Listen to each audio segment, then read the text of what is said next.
Sadman.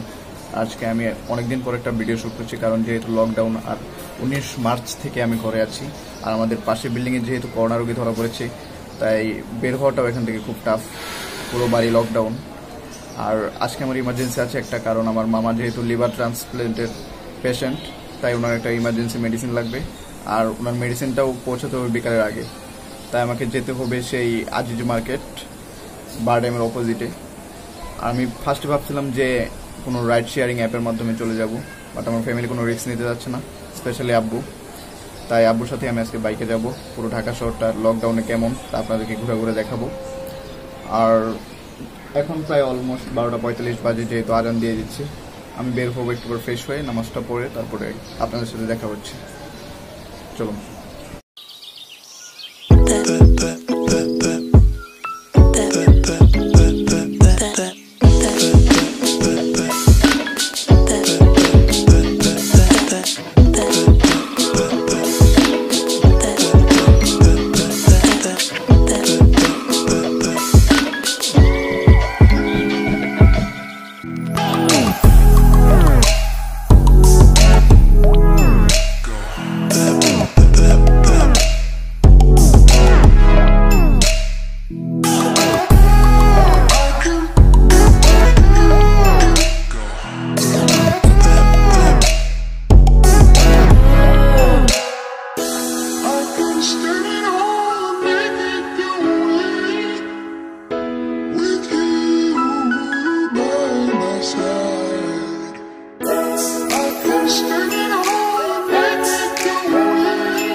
Welcome back everyone. তো fresh হয়ে বের হতে হতে প্রায় এখন ঘড়িতে অলমোস্ট 1:30 বেজে গেছে। নিউজে দেখেছিলাম রাস্তায় এত জ্যাম নেই সকালে, করোনার কারণে এখন সব পাবলিক ট্রান্সপোর্ট যেহেতু অফ। আর গুগল থেকেও ট্রাফিক অ্যালার্ট দেখেছি, এত হেভি জ্যাম নেই কোথাও। দেখি ইনশাল্লাহ, আশা করি কোনো প্রবলেম ফেস করতে হবে না। আর যেতে যেতে এই রাস্তার পানিগুলো দেখে মনে পড়লো যে আই থিঙ্ক সিটি কর্পোরেশনের মশা নিধনের জন্য ধোয়া দেওয়া ছাড়াও জমে থাকা পানিগুলোর জন্য ব্যবস্থা নেওয়া দরকার। এমনিতেই সব অফ, তারপরে করোনা মহামারীর যে অবস্থা, তারপর এখন যদি ডেঙ্গুর মহামারী শুরু হয়, তারপর যে গত বছরের যে প্রতিবেদন আপনারা সবাই দেখেছেন, অবস্থা সামলানো আরও অনেক কঠিন হয়ে যাবে। আমাদের উচিত নিজেদের একটু বাসাবাড়ি আশেপাশের সবকিছু একটু পরিষ্কার পরিচ্ছন্ন রাখা, না হলে দিন শেষের মতো ক্ষতিটা নিজেদের ফ্যামিলি মেম্বারদেরকে সাফার করতে হয়। আর শুরুতে আমি ভেবেছিলাম যে এই মেইন গেটটা দিয়ে বের হয়ে যাব, কিন্তু এখন দেখছি যে এই গেটটা অফ। তো সামনের দিকের গেটটা খোলা, যেটা এয়ারপোর্টের পেছন দিক দিয়ে চলে গেছে সেই জসিমউদ্দিনের দিকে। তো সাথে থাকুন, যাওয়া যাক।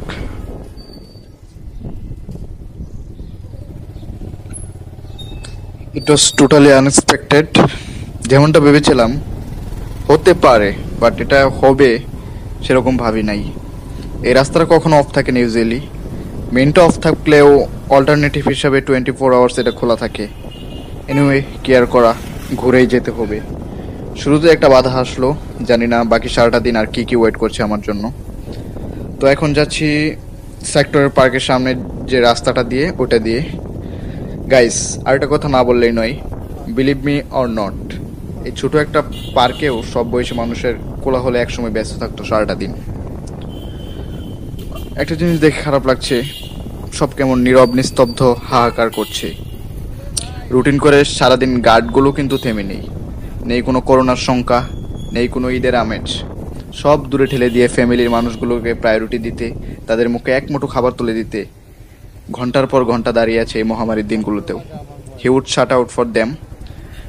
বাট একটা জিনিস দেখে ভালো লাগছে, প্রকৃতির মাঝে একটা রং ফিরে এসেছে। মাশাল্লাহ, অনেকদিন পর দেখে একটু হলেও ভালো লাগছে। তো গাইস, কথা বলতে বলতে এসে পড়লাম 12-13 মোড়ের দিকে। শুরুতে যদি গেটটা খোলা থাকতো পিছনের, তাহলে এত হ্যাসেল ফেস করতে হতো না। এনিওয়ে, যাওয়া যাক।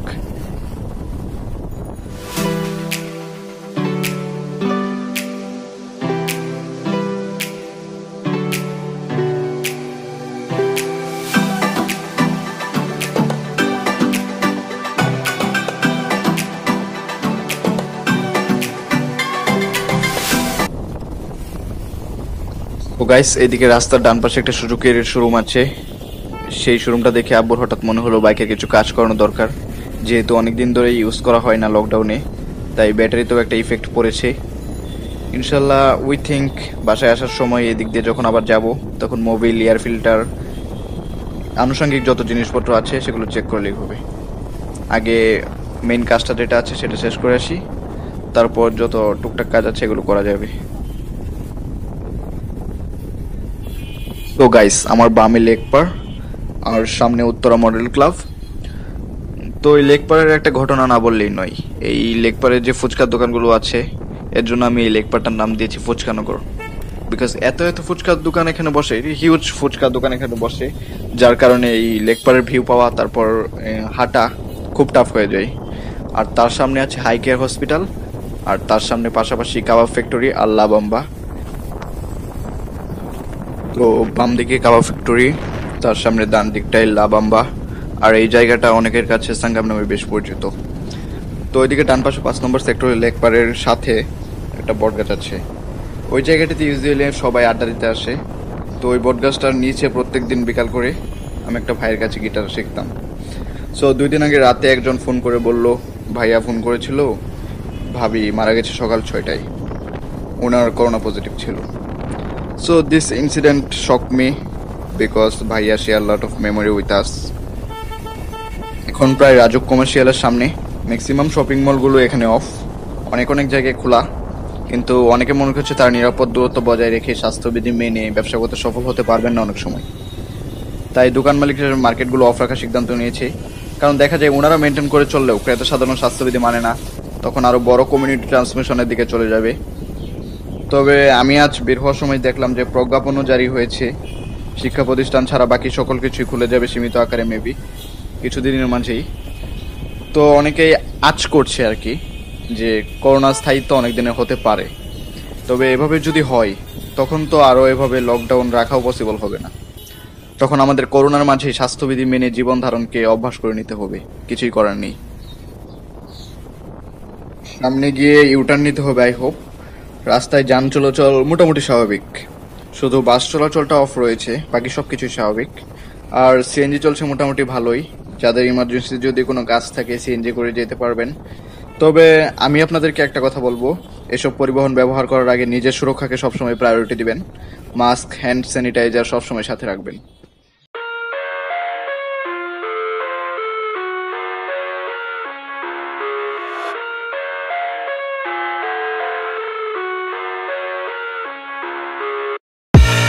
I live inside my own world of make-believe.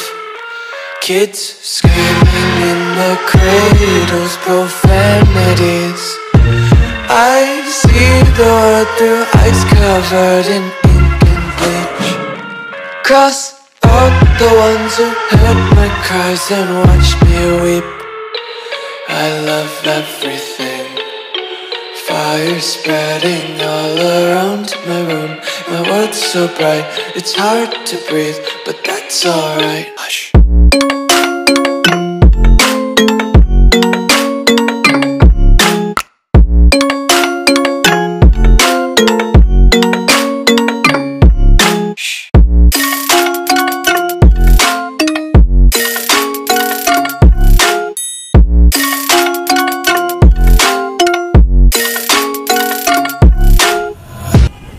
তো মাত্র এয়ারপোর্ট ক্রস করলাম, এখন প্রায় ডোমেস্টিক ইন্টারন্যাশনাল সব ফ্লাইটই অফ। মাঝে মাঝে কিছু কিছু কার্গো এয়ারক্রাফট, এয়ারফোর্সের এয়ারক্রাফট আর চায়না ইস্টার্নের কিছু কিছু ফ্লাইট ছাড়া তেমন চোখে পড়ে না।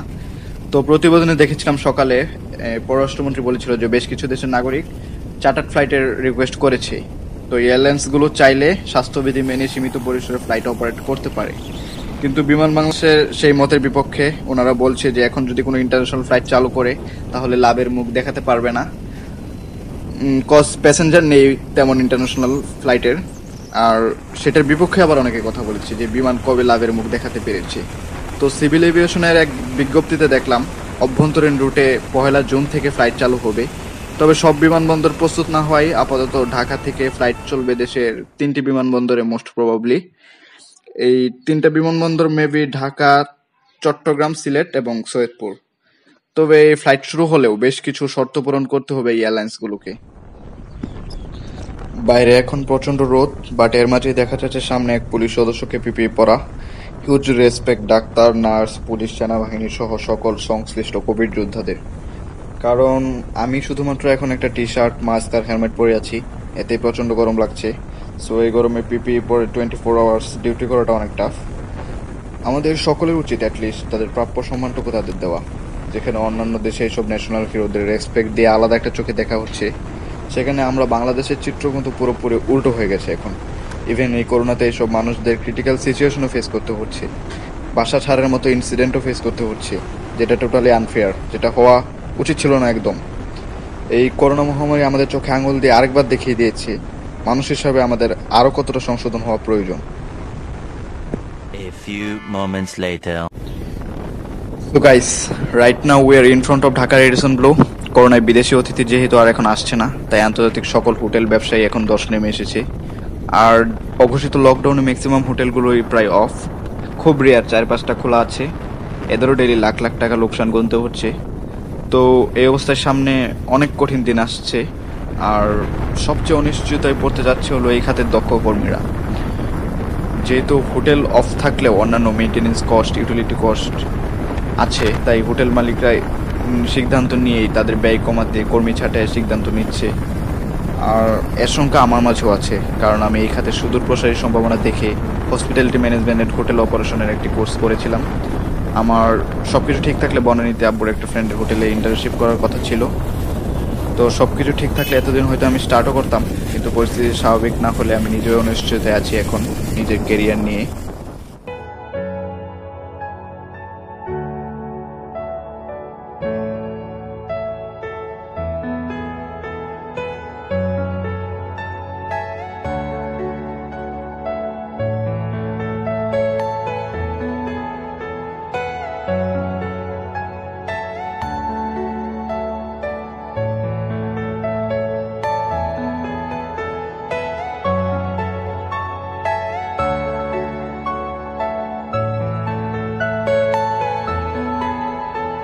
A few moments later. তো মাত্র এয়ারফোর্সের তথ্য নির্বাচনী কেন্দ্র যেটা আছে সেটা ক্রস করলাম।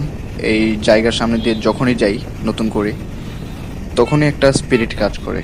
বিকজ আমার ড্রিম ছিল ছোটোবেলায় এয়ারফোর্সে জয়েন করার, ছিল বলতে এখনও আছে।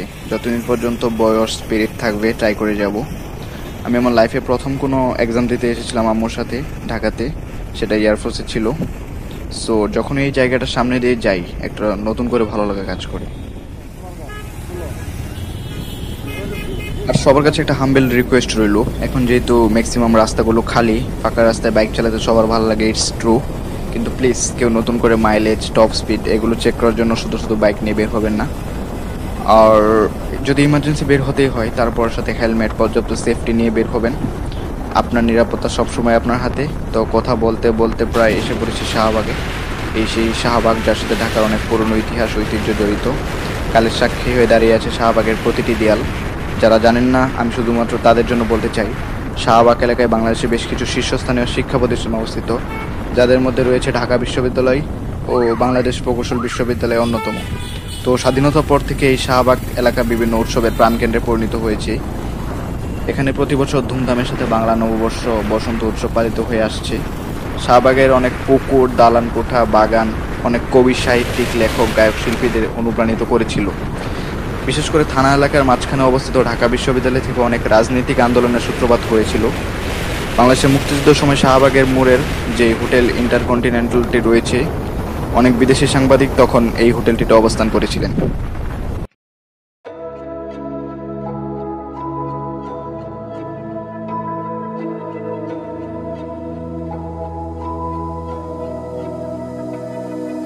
So why is it so hard to let you go? To let you go.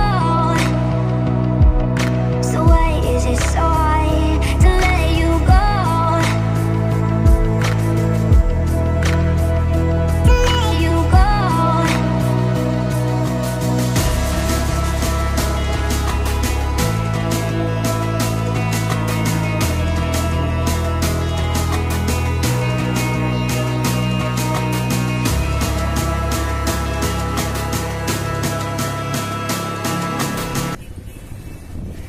তো রাস্তায় তেমন একটা যানজট ছিল না, যার কারণে খুব সহজে এই পর্যন্ত আসতে কোনো ঝামেলা বা যানজটে পড়তে হয় নাই।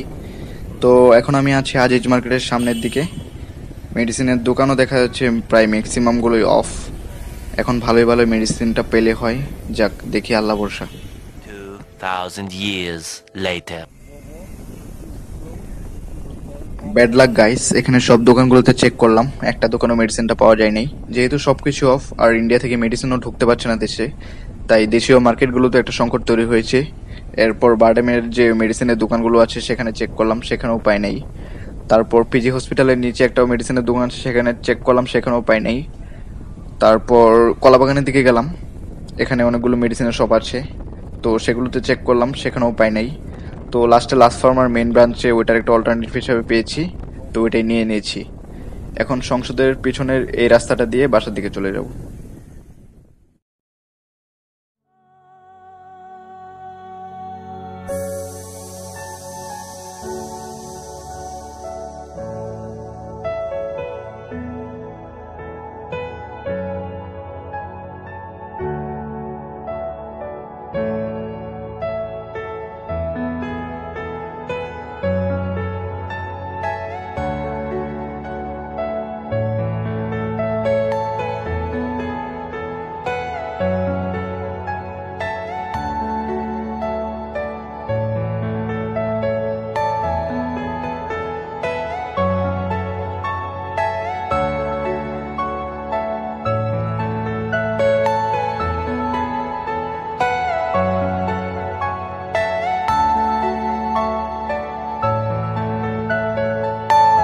Are you all my personal dreams?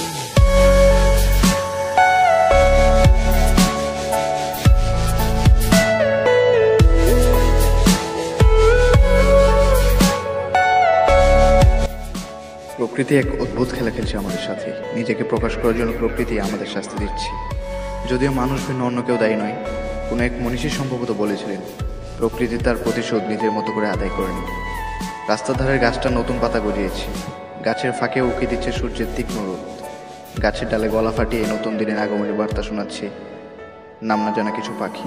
সব কিছুই যেন স্বাভাবিক, তবুও কোনো কিছু স্বাভাবিক না। আমি স্বাভাবিক না, এই শহর স্বাভাবিক না। আবার জীবনের যখন মানে হারিয়ে যাবে, তখন আমি বিজয় সারণী সিগন্যালে থমকে থাকা সবুজের দীর্ঘশ্বাসে লোকাল বাসের পিছনের সিটে বসে আবারও জীবনের বিচিত্রতা দেখব। কারণ সেদিন আমার ঘরে ফেরার তারা থাকবে না, থাকবে না কোনো মহামারীর ভয়।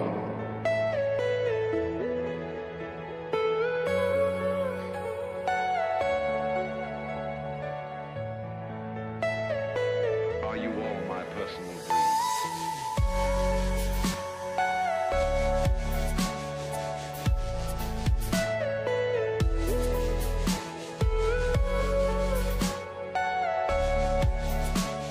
Hour later. Right guys, at last আমরা বাসা থেকে ব্যাক করছি এখন।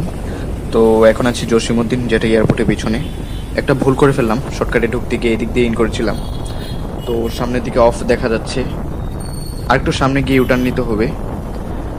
তো এদিক দিয়ে ঢোকার একটা মেন রিজন ছিল, এদিক দিয়ে সার্ভিস সেন্টারে ইজিলি যাওয়া যায়।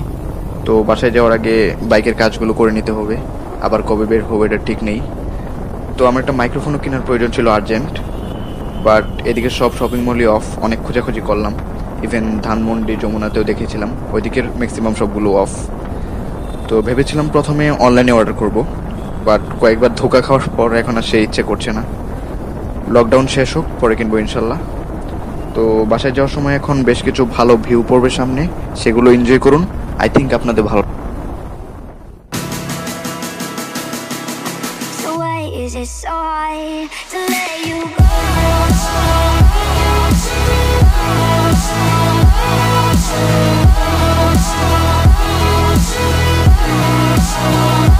Let you go.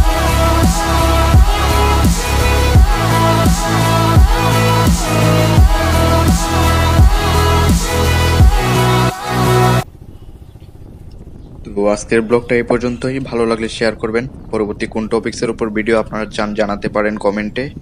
আর কোনো কিছু জানার থাকলে কমেন্ট করতে পারেন, আমি রিপ্লাই দেওয়ার চেষ্টা করবো ইনশাল্লাহ। সবাই ভালো থাকবেন, স্বাস্থ্যবিধি মেনে চলবেন। আসসালামু আলাইকুম।